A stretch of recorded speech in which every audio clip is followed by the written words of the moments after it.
hallara düştüm, ne hallardan.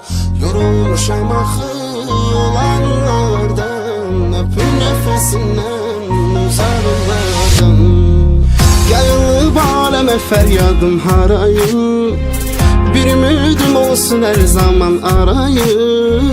Oxşayım telini saçını darayım, öpüm şirin şirin yanaqlardan.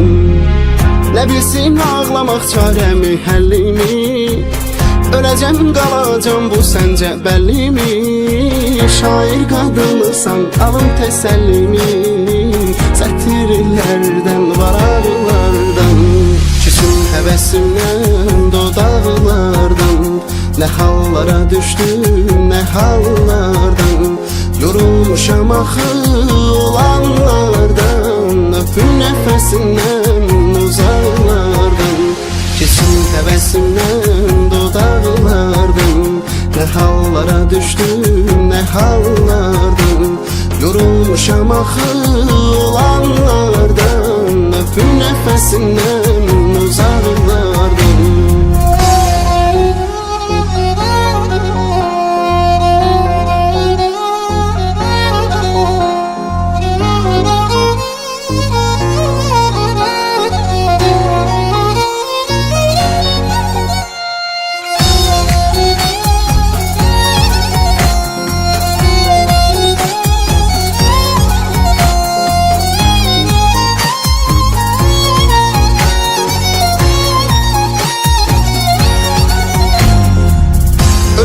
Yolunda qırmaram xətrini, adınla bəzədim şeirimin sətrini.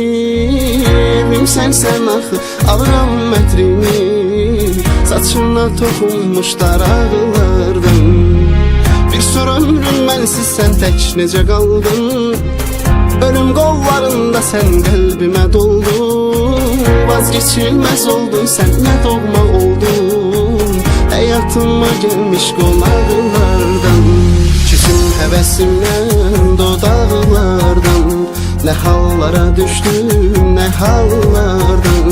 Yorulmuşam axı olanlardan, öpüm nefesindən uzaklardan.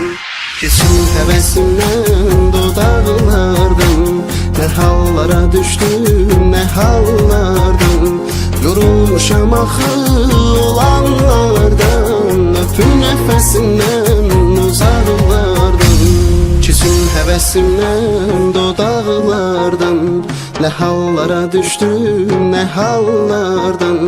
Yorulmuşam axı olanlardan, öpüm nefesindən uzaklardan.